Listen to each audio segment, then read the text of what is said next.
From players trying to kill each other to teammates marrying each other's wives. Today, we're going to talk about the dirtiest beefs in NBA history, starting with the French rejection, who got hunted by a madman. In 2019, Rudy Gobert was inches away from being selected for the All-Star game. So just like any of us, Draymond Green mocked the living shit out of Gobert. If I didn't make it this year, I wasn't going to cry. I can 100% assure you that. It has to be Rudy. I mean, the man cried on national television when he didn't make the All-Star team. Thank God he's made the next three. Stop it, Dre. Leave that man alone. I mean, you can't cry, Chuck. I said it then. I'm going to say it now. I got killed on Twitter then. I'll probably get killed today. But you can't cry. But that was just round one, because Draymond kept the beef on, going as far as to calling him a literal trash can. Teams are always looking for rim protectors. Right. You get paid. I mean, there's someone in the NBA getting paid as a rim protector. Probably more money than you, Pete, which is a lot of money. Another E from France, too? Yeah, he is from France. He would later move on from bullying to getting physical, because in 2024, Rudy tried breaking up a fight between Klay Thompson and Jaden McDaniel, which for Draymond meant he was open to getting choked out. Draymond has got Gobert in a chokehold. This is ridiculous. Draymond Green should be done. But in 2025, Draymond would finally get what he wanted, a one-on-one in the clutch where he would smoke him. Draymond down the lane to dunk it down! Exclamation point! And he went night-night himself! He's doing the night-night all the way down the floor. The heart of a champion. Draymond caps it off. Draymond got the happiest ending, unlike this next much more dirty feud, which shows what happens when you lock up grown-ass men in a bubble. See, in 2020, after COVID hit, the NBA thought it was a good idea to lock up 800 people to fight for the NBA championship. In a wild matchup between Big Booty Lowry and Aaron Gordon, things would get crazy. See, after a hard foul from Lowry on Aaron Gordon, Kyle started offering his room number to settle the smoke. 836 is my room number. 836 is my room number. He might have been out of his weight class, but Lowry was ready to scrap. So Kyle Lowry doubled down, because when they met the next season, Kyle made the dumbest decision ever. Vucevic backing in, draws a double team quickly. Clark is the open man. Aaron Gordon's response will put Kyle Lowry in his place. And Lowry is down, and a foul on Gordon. And in case it wasn't obvious, never with Aaron Gordon. But there's one beef that's been brewing for a long time and is far from being over. So I'm guessing you're not following high school basketball. So let me drop you a quick recap. See, Jaylen Green and Cade Cunningham competed for the #1 spot. Imagine LeBron versus Michael type hype, just for one season in high school. And any chance he got back then, Cade was talking spicy. We got the tough guy, Cade. I really am big, bro. Especially Jaylen Green. It would only make sense that they were both salivating for that #1 pick in the 2021 draft. But all Jaylen could do was sit there with rage in his eyes while his nemesis was picked first. Jaylen now has something to prove for the rest of his career. So when they matched up their rookie year, he made it personal. Green soars to the rim and slams it. Oh, and I don't know if he was talking to the crowd or to Cade Cunningham, but a technical foul is called. He turned and started yelling in the direction of Cunningham. Green was flexing, but things were just getting started. Because in the 2025 season, this rivalry will be on full blast for the whole world. Now by Jaylen Green! Oh my goodness! He did it! Oh, he did it! Oh! No, he did not! No, he didn't! No, he didn't! No, that did not just happen! Dude didn't even care about the tech. He needed Cade to feel that. And when the rivalry put the league on notice, Cade had a message. You know, they've always put us up against each other since high school as far as who was better. And I think we both kind of enjoyed to be able to head up against each other and see who's the best at. There's nothing. No handshakes before the game, nothing like that. I don't think we need any of that. We both kind of know what it is. And he's smart, because that was the corporate answer. But you know. I know what you meant. Yeah, it isn't ending anytime soon. Unlike these next two players who have one thing in common, playing for the same team. During the 2006 season, Kobe Bryant was carrying the Lakers with 35 points per game. And the reason he was taking all the shots was, well, no respectful way to say this, but his teammates were complete garbage. And according to Kobe Bryant, his backcourt partner, Smush Parker, was one of the worst of the bunch. See, Smush claimed he once tried to talk about football with Kobe when he got shut down immediately. Shared a story about how I did try to talk to him. You know, I'm like, I'm the starting point guard with him in the backcourt. Let me just try to talk to him. And I, said, did you happen to catch the football game last night? And he looked at me, honestly, and said, you can't talk to me. You need more accolades under your belt before you come talk to me. And he was dead serious. That set the tone, never spoke to him again or tried to for 2 years as the starting point guard. In 2007, Smush got shipped out of LA, but he couldn't escape the constant Kobe questions. Eventually, he snapped, telling reporters playing with Kobe was overrated. Including the interview was like, explain, what do you mean by overrated experience? Because I have inside information, because I dealt with this man for 2 seasons and my locker was here, his locker was here for 2 seasons. I watched this man put on his shoes every day for work. He watched me put on my shoes every day for work. Starting backcourt together, you two. Yeah, so I was speaking from my experience. It was overrated because the man never spoke to me. Kobe instantly retaliated and tore Smush apart, calling Smush Parker the worst player he had seen. He also let him know he should never even been in the NBA in the first place, but the Lakers were too cheap to pay for a point guard. Smush would be doubling down, saying Kobe was an awful leader, which had Kobe literally laughing. He said he stopped passing you the ball for a second here. Because you were very nice. Were you heartbroken? I was devastated. He said you also didn't talk to him when he was away.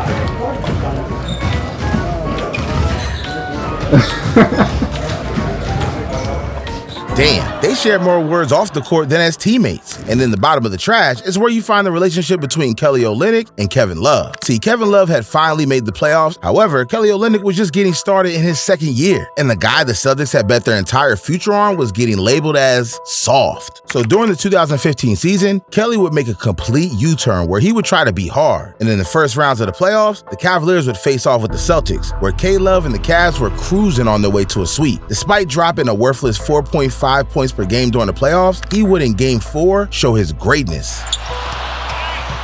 Olynyk and Love fighting for it. Did Love hurt himself? Yes, he did. His shoulder popped out. Yeah, he ran right past He's going right to the locker room. I think his shoulder popped out. So a big moment here as Kevin Love's shoulder popped out.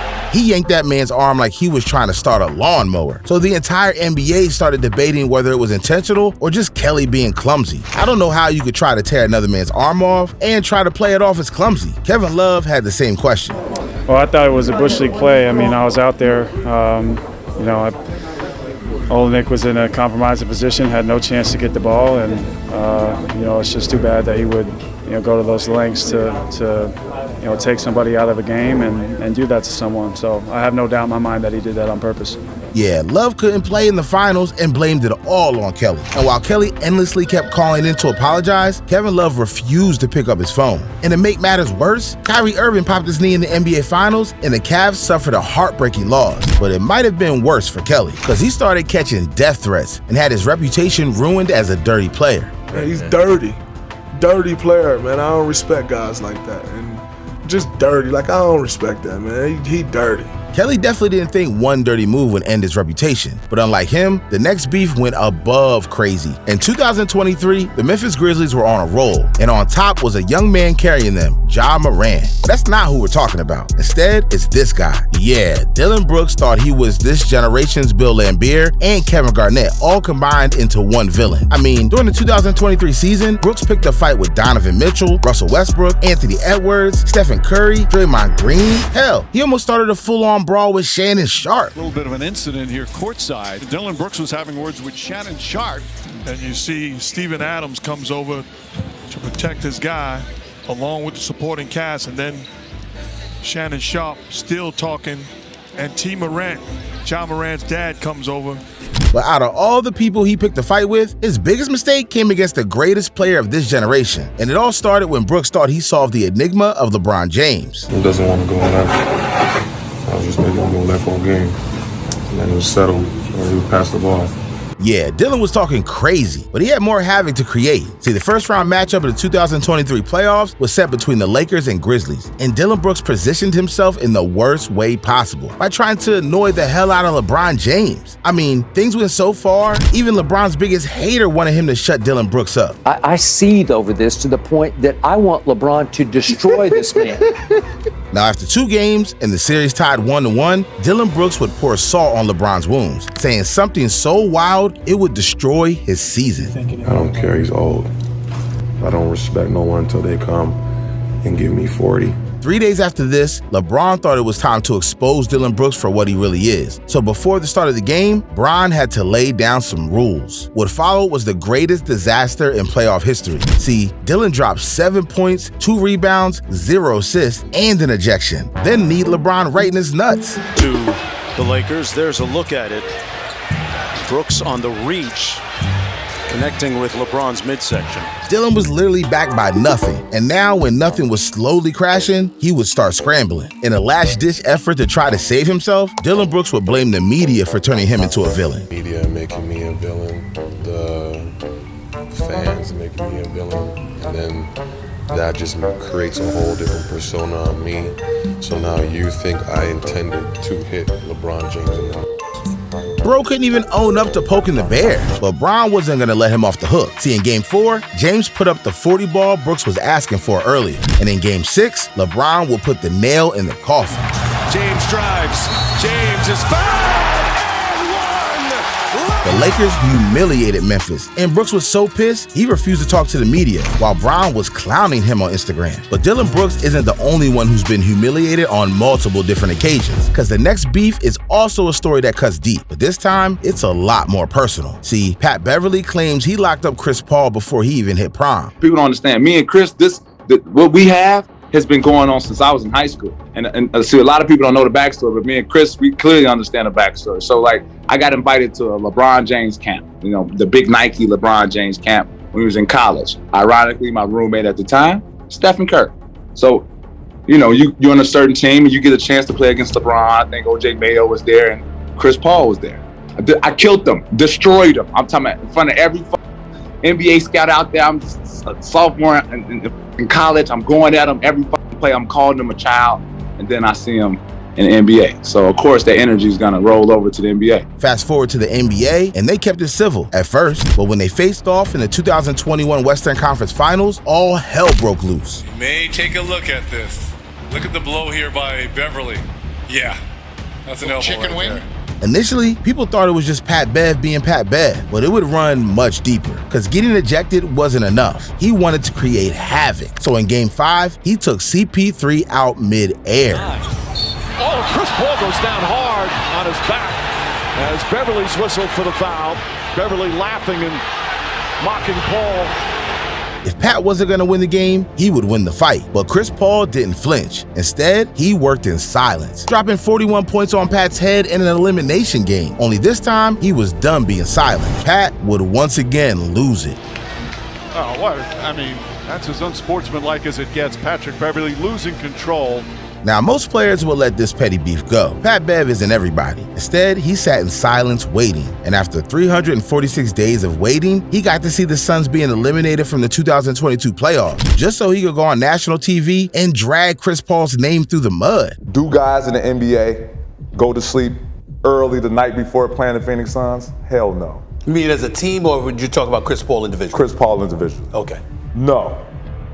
I'm going to Steak 44.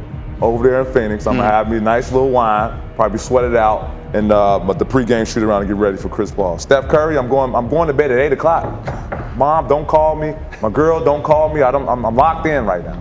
It's two different monsters. The beef is now officially the biggest headline in sports, and that's exactly what Pat Bev wanted. So when facing off against the Suns in the season after, things would go from disrespectful to embarrassing. To shoot, Pat Bev attacks, put it up and in, count it. Patrick Beverly to start his third quarter off. See, 2 months after this bold move, he would be traded to the Magic only to be waived. He would then sign with the Bulls, where he'd be playing for 3 months before getting traded to the Sixers. 7 months later, the Bucks would acquire him, and in July of 2024, he would be traded to Hapoel Tel Aviv. Talk about a nosedive. In 2 years, he went from the LA Lakers to a team that nobody ever knew existed. In the 1990s, Charles Barkley and Charles Oakley were representing the toughness in the NBA. At the time, both shared a mutual friend, Michael Jordan, but that would be all they shared, because the series of hard fouls between the 76ers and the Bulls would start a rivalry. And now McCormick and Mike Brown are squaring off, and now Barkley jumps in, and Oakley wants Barkley. Oakley wants him bad. Charles Oakley has to be held away. The beef was cooking, but in '87, things really boiled over, because Charles took Oak down to start all the commotion. Had it low. Barkley and Oakley are going to go nose to nose. From this point on, there was always a chance that things would go down. And in 1994, both Charleses would lose their shit. Barkley wrapped up by Charles Oakley in a foul. Oh, Barkley did not like. Oh! The swing of Oakley. Oakley went back at Barkley. And let's see how this is handled. This did not sit well with Oakley, and official beef was on. And during a preseason game in 1996, one exchange would lead to a full-on blow. And then put on the floor by Oakley, and Barkley goes at Oakley. Oakley missed with a swing. Barkley tried to go back at him, and they're separated. Oak decided to hold on to this grudge for as long as humanly possible. And during the NBA lockout, players saw an opportunity to give fans what they wanted and hosted a charity game. Because right before the game, they were back at it. Barkley was quoted saying Oakley was nothing but muscles and zero skill. I did not punch Charles Barkley. I did slap the you-know-what out of Charles Barkley. Yeah, true statement. I did smack the you-know-what out of him at the NBA lockout. But despite getting an open-hand slap across the face, the two beefing players would carry it into retirement. Charles Oakley doesn't like me, which is no big deal. I don't like him or dislike him. I don't think about it.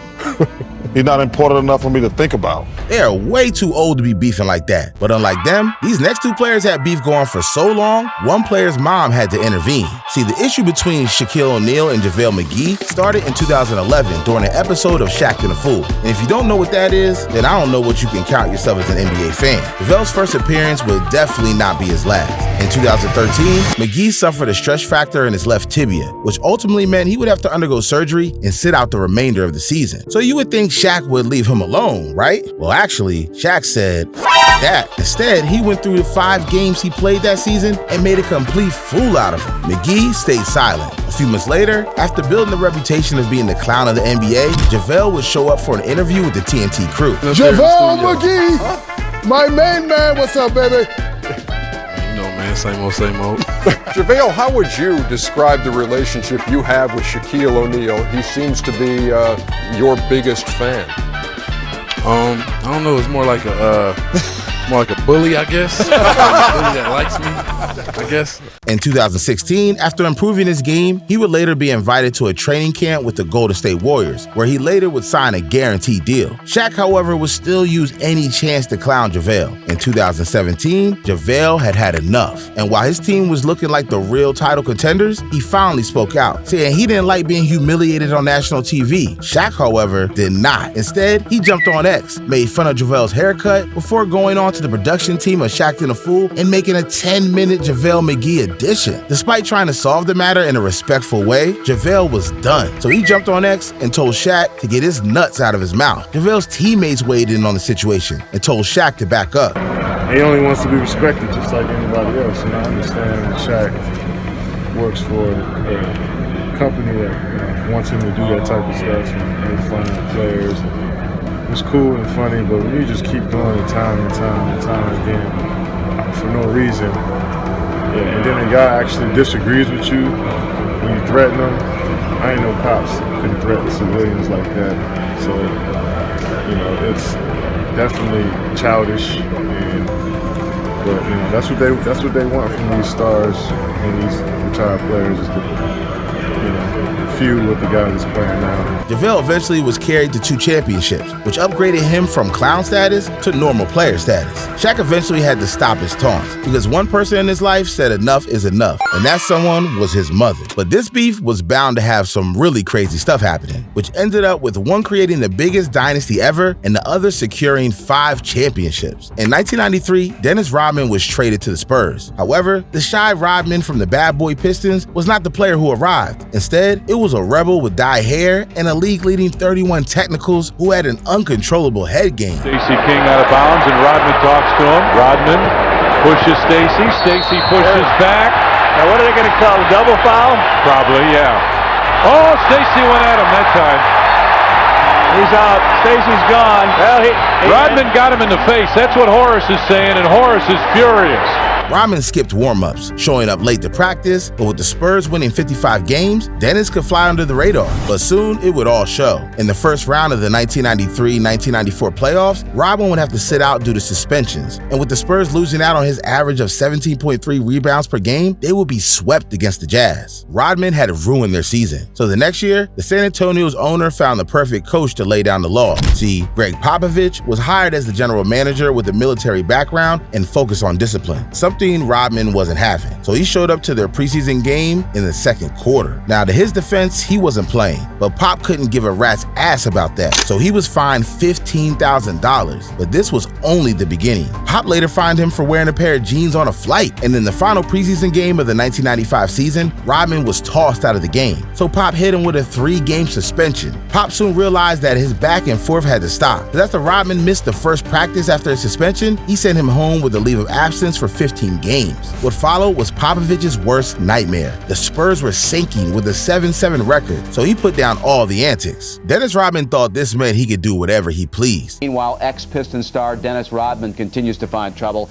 Isn't it common sense that if you make millions of dollars a year and your job is contingent upon staying in good physical condition, you wouldn't go skiing, snowmobiling, or ride motorcycles? Not to Rodman, who suffered a separated shoulder in a motorcycle accident on Sunday. He'll be lost to the Spurs for a minimum of 2 to 4 weeks. As the Spurs organization started questioning whether he would even be part of the team, Dennis kept doing what he did best, rebounding. The Spurs eventually made it to the 1995 Western Conference Finals, where Rodman would play his final games for them. That's a technical on Dennis Rodman called by Steve Javale, and Rodman hearing the jeers from this crowd. At this point, Pop was sick and tired of Rodman. The only issue was, so was every other team. Not a single team wanted to trade for a lunatic. What resulted was one of the most lopsided trades in NBA history. Greg Popovich sent Rodman off to the Chicago Bulls for nobody. He would later appoint himself as the head coach and ended up winning 5 championships. Rodman, however, will go on to win 3 straight titles with the Bulls. But Matt Barnes had one beef that took a turn no one could ever expect. See, between 2010 and 2012, Matt Barnes shared the court with his then teammate Derek Fisher. At the time, the two were never close. That would all come to change. In 2015, Barnes and his ex-wife Gloria were going through a divorce. And while he was in Santa Barbara for the Grizzlies training camp, he would be approved of rest days before heading back to Memphis. So Matt used that time to hang out with his twin boys. But while Gloria accidentally picked up a call while being connected to the car's Bluetooth, Matt Barnes was close to losing his. And she starts walking out of the place she got her food, not realizing that her Bluetooth comes on in the car. It's just like a movie. So her Bluetooth, so her whole conversation stops the boys' movie. They don't really pick up on it, but I'm just like, yo, I know this voice, and I hear, baby, I miss you, and I can't wait to see you again, and we had so much fun in New York. I'm like, what the that's Derek's voice. At the time, Matt was able to keep his cool until he got home. But once his son started snitching, he would find out that Derek was actually staying at the house Matt was paying for. She's like, well, I wanted to tell you, but today happened. I didn't know how to tell you. I was like, nah, that. I was like, you got this dude around my kids and you didn't tell me. You know what I mean? Like, you got this dude in my house and you didn't tell me. Like, which you're paying for, by the way. Mm-hmm. Yeah. Matt sped across LA on his way and called Gilbert Arenas to help him out. Wait, huh? What do you mean? Wait, what? Wait, why are you here? Aren't you in training camp? It's like, yeah, we're in training camp. I'm in Santa Barbara, though. Oh, you have training camp in Santa Barbara. It's an hour and a half away. Yeah. Oh, that makes sense. Wait, why is Derek Fisher? Is he the coach of the Knicks? He said, I don't know why that motherfucker's here, but God sent them to me, and I'm going to deliver. So he's like, meet me in Rondo. And I'm like, all right. Because he said, just in case I need to get bailed out. Gilbert tried to do what he could, but once Barnes got to the house, it was time to whoop some ass. So I end up getting to the house, and I give him my keys back by this time, so the front door's locked. And I hear people in the backyard, and I smell the fire pit, so I hop the fence. And it's crazy, too. Like, I'm in a hoodie and in my beanie, and I'm walking along the side of the fence, and then this is probably 10 o'clock at night by now. And as soon as I turn into the backyard, I see Derek with his arm around Gloria, so I just fire on him, stuck him. Everybody starts screaming, and she had people over, a bunch of people over. So I hit him, he falls into the sliding glass door. Okay, so you actually punch him in the face, yeah, and you connect. Okay. And hit him and knock him into the sliding glass door. After the backyard fight, Derek Fisher ended up marrying Gloria in 2021, and Matt Barnes owned up to acting on emotions. In the end, loyalty among men ends where selfishness begins. Chris Paul and Rajon Rondo had a beef for so long, it ended with them exchanging fluids. See, in 2009, Rondo went after Chris Paul by saying, "You'll never win a ring." Chris Paul having some things to say was separated a little bit there. You know, and I think Rondo started it by coming over. You got to leave that alone if you're Rajon Rondo. And over the years, things would only get worse. Because it didn't matter if they were on the floor or off it. These two couldn't stop touching each other. And in October of 2018, during a Lakers-Rockets game, they decided to settle the beef. See, Ingram and Harden had a scuffle that quickly died down. And while all that was going on, Rondo and Chris Paul had a chance to smooch each other. It's hot now. Paul punches a throw. Paul and Rondo throwing punches. Ingram comes in. He's throwing punches. There's going to be suspensions for this one as Rondo immediately heads back to the locker room. And right after the fight, Paul Pierce said the fight was overdue. I am not surprised at all. I'm surprised that this is their first fight, actually. Oh my gosh, my favorite point guard, Chris Paul, man. Chris Paul, man. What's up, man? You ain't Chris Paul? Nah, who are you? Oh, But these next two players took their beef to the next level. See, the story shows exactly what happens when a serial winner teams up with a serial loser. Pippen and Barkley once admired each other, but once they became teammates, it quickly turned deadly. In 1999, Michael Jordan retired from the NBA for a second time, and Scottie Pippen needed to find a new team, so teaming up with Barkley looked like the dream destination. But that didn't come without warning. See, even though Barkley was one of the top players in the league, Mike let Scottie know that things wouldn't be the same. Charles Barkley, I told, would never win because he doesn't dedicate himself to winning. Now, at that time, Jordan and Barkley were real close, so Mike knew exactly what he was talking about, because Chuck ended up being injured for the early parts of the season, and Scottie was playing the worst basketball of his career. So the next year, Scottie wanted out, but he wasn't going to leave without disrespecting Chuck. He could never expect an apology from me. If anything, he owed me an apology for coming and play with his sorry fat butt. He's a very selfish guy. He doesn't show me the desire to want to win. That's my reason for wanting to get away from playing with him anymore. Yeah, the beef was officially on, so Chuck doubled down. As you know, I always carry a gun with me. So if I get arrested for murder, y'all know he didn't apologize. Chuckster really pulled up the Uno reverse card. I mean, imagine going from this to this. But there's one guy who's even crazier. See, Ray Allen thought it would be a good idea to beef with a team that included this guy. Look, the Celtics were one of the top teams in the East, but after they won the championship in 2008, every year ended in heartbreak. And after some tense moments with Rajon Rondo, Ray Allen decided it was time for a change. So in that offseason, he decided to change the meaning of teammate. Remember the hate between Rajon and CP3? Yeah, Ray decided to push for Rajon to be traded for his biggest nemesis. And once Rondo heard about this, he was cooked. They had beef, and so they boxed it out. They put on gloves. They put on gloves and really threw hands. You watched it. I watched it. But in 2012, Ray Allen would double down by jumping ship to the most hated team in the East and the Celtics' worst enemy. Yeah, he teamed up with LeBron, Wade, and Bosh to create the biggest super team since the Incredibles. Now, this was Kevin Garnett's worst case scenario. When all of the friction or whatever existed between you and Ray Allen happened, what I said publicly was this: he's the enemy, because he went to the enemy. It's not that he departed from Boston. It's that he went to the very team that they considered the enemy more than anybody, which was the Miami Heat. Am I right or wrong in saying that? You're unquestionably right, and I agree with everything you said. Garnett's feelings were forever crushed. And while the 2008 Celtics squad are still close to this day, one face is always missing. From once brothers to not even being able to look at each other in the eyes. Now, next up, we got two goals from two completely different generations. One fighting for Afro-American social justice while getting buckets for fun, and the other who's a serial liar. What's your biggest takeaway so far? Very smart man. Very smart man. While getting buckets for fun. In 2020, LeBron James, just like the rest of the world, was sick and tired of COVID and decided to jump on Instagram and make a harmless joke. This apparently was an issue for Kareem, going so far as calling it a blow to LeBron's legacy. But that was just the beginning, because later that year against the Pacers, LeBron hit a big three and let everyone know he had some big balls. fans. Now, this was the worst sight ever for the old man, so he hopped on camera and sent shots. LeBron was fined $15,000 for doing a big ball stance after the Lakers win over the Pistons. For me, winning is enough. Why do you need to do a stupid childish dance and disrespect the other team on the court? Fast forward to 2023, and things hit a whole new level. See, Kareem was once NBA's all-time leading scorer, a record held for 40 years. But LeBron was out to alter history. And while Kareem did show up to congratulate LeBron, you could feel this wasn't a bonding session. We were here a couple... That I will never retire!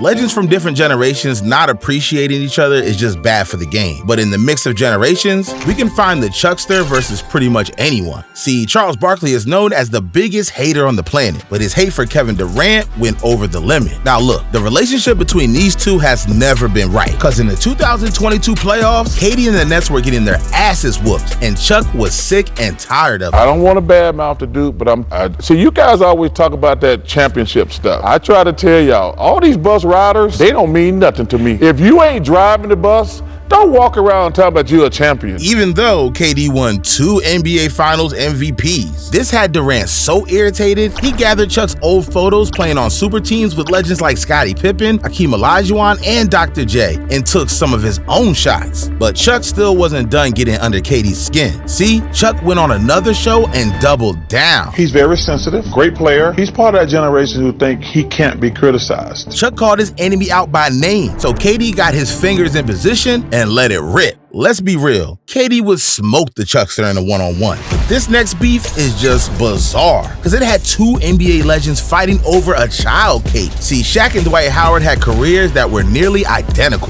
They were both drafted number 1 overall to the Magic, got traded in the middle of their careers to the Lakers, and they were even the worst free throw shooters in the league. Now, Shaq built his identity as being the most dominant center of all time, so he always compared himself to Superman. I mean, he had Superman-themed cars, an entire mansion dedicated to the superhero, including a life-size statue, and made his love for Superman official with a Man of Steel tattoo. And as Shaq strong-armed his way to 4 championships, he thought nobody could take his name. But in 2008, Dwight Howard was ready to take the throne. And with Shaq on a career decline, Dwight went into a phone booth and came out with a new costume to throw down one of the most iconic dunks in NBA history. Oh my gosh.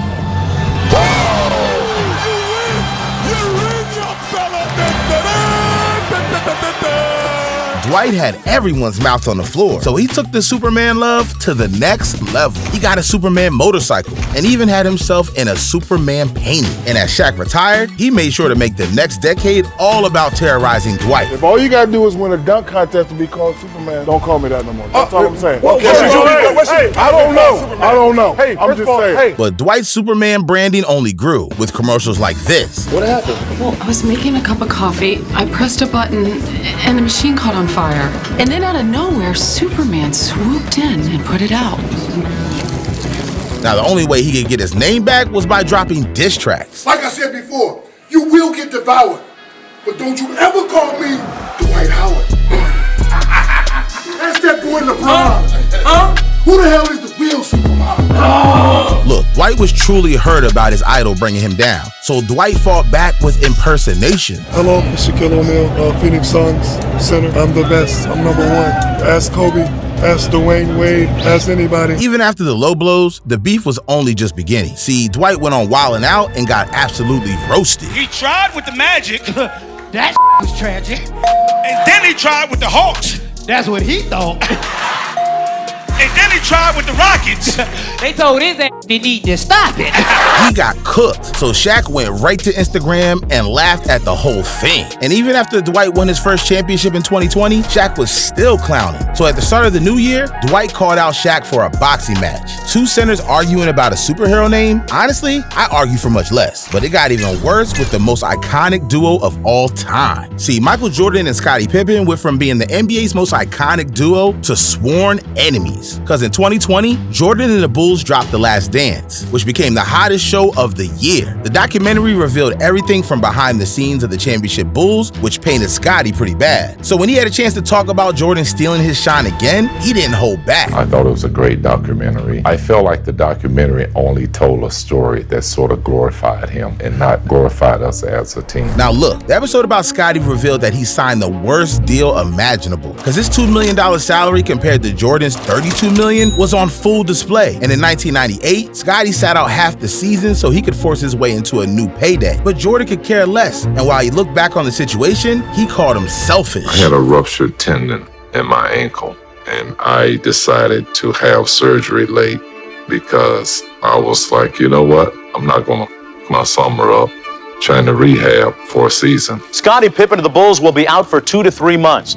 What Scottie was trying to do was trying to force management to change his contract. And Jerry wasn't going to do that. And this had Scottie fuming. So in his own book, Unguarded, he was out for blood. I mean, he called out Jordan's selfishness for playing baseball, and MJ was always cheating him out of money when they were gambling. But what made Scottie the most irritated was that Jordan was a producer of the show that made $10 million, while his teammates weren't given a single penny. But that was only the beginning of their problems, because the drama got emotional outside the court. Just imagine watching the child of your closest teammate growing up to violate your manhood. Look, Scottie and his ex-wife Larsa had 4 kids together, but Marcus Jordan, MJ's son, turned into a villain because he was in bed with Larsa every single night. At this point, the hate was never going away. Yeah, I think it's safe to say that we all know there's other things Scottie's a little upset about. Yeah, Scottie's ego is getting disrespected by the day. And it was like that for a while between the greatest duo of all time. Because behind the highlights and championships, Kobe Bryant and Shaquille O'Neal's partnership turned into the most iconic beef in NBA history. Now, when Shaq was traded to the Lakers in 1996, he wanted to win immediately. And Kobe was just a flashy kid out of high school, taking every crazy shot he could think of. So every chance Shaq got, he called Kobe a showboat. Kobe was cool taking shots as the little brother, but during a pickup game in the 1999 NBA lockout is when things reached a boiling point. We're playing a pickup game. We're on opposite teams and trash talking. Yes. And you kept saying,